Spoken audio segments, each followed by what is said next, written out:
मेरे दिव्य गुरुदेव श्री परमहंस योगानंद जी के द्वारा ये टॉपिक हमारे अंदर इच्छाएं हमारे परिवेश हमारे इन्वायरमेंट से आती हैं। इच्छाएं व्यक्ति के परिवेश के अनुसार रूप धारण करती हैं। वे आपके इंद्रिय बोध द्वारा उत्पन्न होती हैं और इंद्रियों के द्वारा ही सीमित होती हैं। एक ग्रामीण मेला देखना थोड़े से मनोरंजन की इच्छा को संतुष्ट करता है, परंतु एक विश्व मेले में जाने और सभी विभिन्न प्रदर्शित वस्तुओं को देखने के पश्चात एक छोटे मेले में कोई आकर्षण नहीं रह जाता। यानी कि अगर आप किसी गांव में एक छोटा सा मेला देखते हैं तो ये बहुत मनोरंजक होगा, पर अगर बहुत बड़े ज़िले में एक बहुत बड़ा मेला देखा और उसके बाद में गांव का मेला देखा तो वो जो पहला गांव का मेला था वो मनोरंजककारी नहीं लगेगा।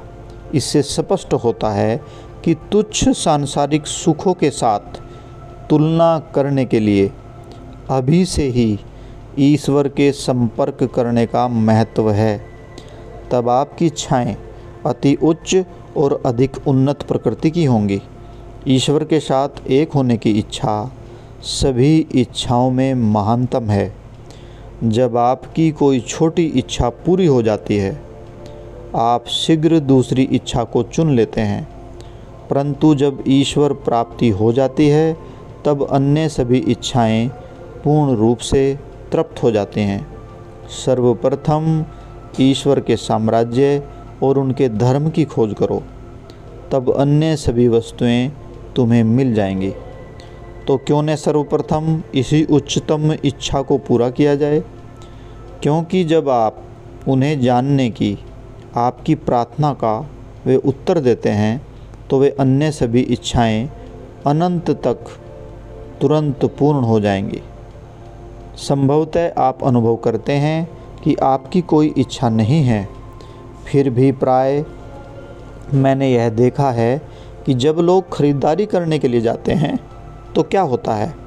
हो सकता है कुछ खरीदने की उनकी कोई विशेष इच्छा न हो, परंतु अचानक कोई वस्तु उनकी आँखों को आकर्षित करती है और वे सोचते हैं मुझे यह अवश्य खरीद लेनी चाहिए, और दिन और रात वह वस्तु उनके मन में रहती है। अंततः वे उसे खरीद ही लेते हैं, चाहे उसके लिए उन्हें कहीं से धन उधार ही क्यों ना लेना पड़े। और फिर कुछ समय तक उस वस्तु को रखने के पश्चात उस वस्तु के प्रति उनकी रुचि फीकी पड़ जाती है और वे किसी अन्य वस्तु की इच्छा करने लग जाते हैं। हम ऐसे लोगों से मिलते हैं जो कहते हैं काश मुझे 1,00,000 रुपये मिल जाएं, अथवा एक कार या तैरने वाला तालाब, और जब उनकी यह इच्छा पूरी हो जाती है तो वह किसी अन्य वस्तु की इच्छा से तड़पने लग जाते हैं। मानवीय इच्छाएं परिपूर्ण नहीं होती, इसलिए उनकी पूर्ति पूर्ण आनंद की ओर नहीं ले जाती। सांसारिक परिवेश इन्वायरमेंट आपको यह याद रखने से रोकता है कि एकमात्र उपयोगी इच्छा ईश्वर को प्राप्त करना है, परंतु प्रतिदिन तुम्हें स्वयं को इसका स्मरण कराते रहना चाहिए। और जब आप यह निश्चय कर लें कि मैं धूम्रपान नहीं करूंगा, या मूर्खतापूर्ण नहीं खाऊंगा, या झूठ नहीं बोलूंगा, या किसी को धोखा नहीं दूंगा, तो इन अच्छी आदतों में दृढ़ रहें और अपने आप को कमज़ोर न पड़ने दें। गलत परिवेश इन्वायरमेंट आपकी इच्छा शक्ति को दुर्बल बना देता है और गलत इच्छाओं को आमंत्रित करता है। चोरों के साथ रहने पर आप सोचेंगे कि ये केवल यही जीवन है, परंतु दिव्यजनों के साथ रहने से ईश्वर संपर्क हो जाने के पश्चात कोई भी अन्य इच्छाएं आपको प्रलोभित नहीं कर सकती, वे सब फीकी पड़ जाती हैं। इसलिए गहन ध्यान के कुछ क्षण और किसी संत की संगति आपको इस माया सागर से पार ईश्वर के तट तक ले जाने के लिए प्रेरणा का एक बड़ा बेड़ा होगी। ईश्वर के सानिध्य रूपी किले में सुरक्षित रहें। ईश्वर को निरंतर चिंतन करते रहने में ही आनंद है। ईश्वर के लिए ललक सदा बनी ही रहनी चाहिए। एक समय आता है जब आपका मन कभी नहीं भटकता, जब शरीर, मन, आत्मा की भारी से भारी वेदना भी ईश्वर की जीवंत उपस्थिति को आपकी चेतना से दूर नहीं कर सकती। क्या यह अद्भुत नहीं है? हर समय ईश्वर में जीना, उसके विषय में सोचना और उनकी विद्यमानता के दुर्ग में रहना, उनके किले में रहना, उनके सानिध्य रूपी किले में रहना, जहाँ न तो मृत्यु है न कोई वस्तु आपको वहाँ से बाहर ले जा सकती है।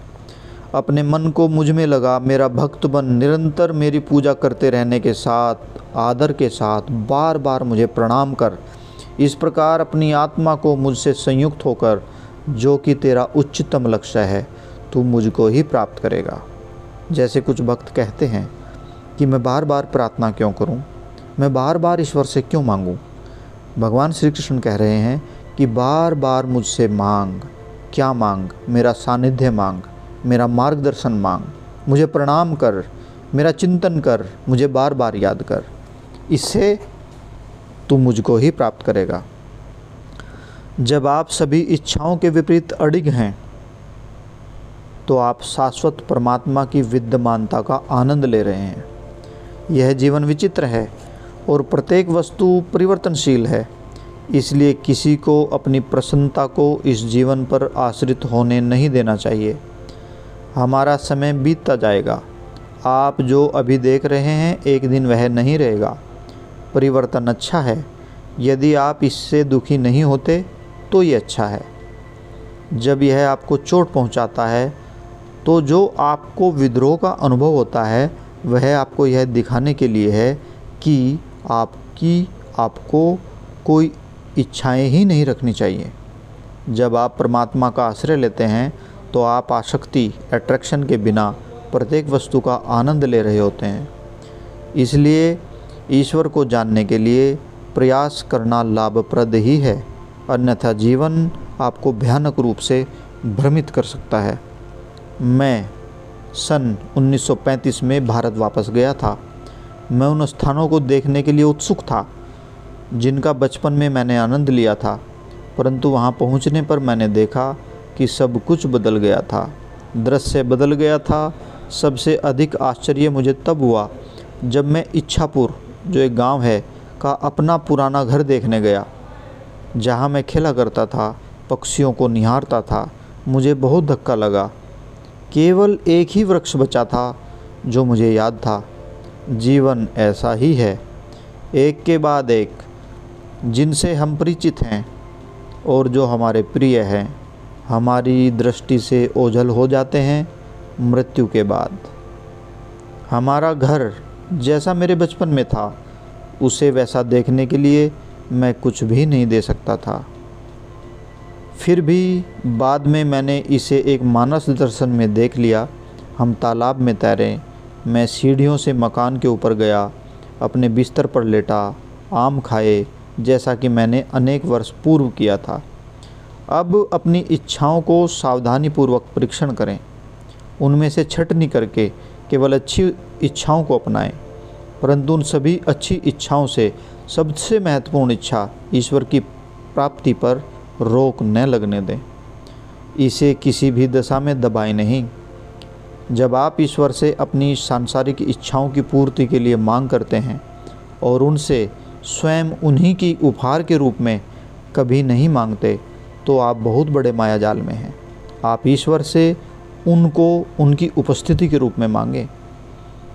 आपका उस पुत्र के बारे में क्या विचार होगा जो अपनी माँ से जब भी उसे किसी वस्तु की इच्छा होती है कहता है, माँ मुझे कुछ रुपये दे दो, नहीं तो वह माँ के बारे में कभी नहीं सोचता। ऐसे मत बने, कभी भी कृतज्ञ न बने कि जब आपको ज़रूरत है तो ईश्वर को याद करें और जब ज़रूरत नहीं है तो ईश्वर को याद न करें। ऐसा मत बने। जब यह जीवन रूपी पुस्तक बंद हो जाएगी तब केवल ईश्वर से संबंधित पूरित इच्छाओं की अनुभूति आपके साथ रह जाएगी। इसलिए पुस्तक विस्पर्स फ्रॉम एटर्निटी को पढ़ें और हर रात को सोने से पहले ध्यान करें। जागने पर ईश्वर का चिंतन करें। केवल भोजन से पहले ही प्रार्थना न करें, बल्कि भोजन करते समय, भोजन के पश्चात भी प्रार्थना करते रहें। जब आप कार्य कर रहे हों तो उस कार्य के चारों ओर ईश्वर के चिंतन रूपी ताने को बुनें। जब आप ईश्वर के संपर्क में होते हैं तो आप देखेंगे कि आपकी सभी इच्छाएं रहस्यमय ढंग से पूर्ण हो गई हैं। लेकिन आपको सबसे पहले ईश्वर को खोजना होगा। उन्होंने आपको सब कुछ दिया है, परंतु जब आप केवल उनके सभी उपहारों की अपेक्षा केवल उन्हें ही अधिक पसंद करेंगे तो वे अपने आप को आपके सामने प्रकट कर देंगे। जब आप ईश्वर को यह दिखा देंगे कि आप उन्हें जानने के लिए प्रत्येक वस्तु त्यागने के लिए तैयार हैं, तो वे आपके पास आ जाएंगे। जय गुरु जी।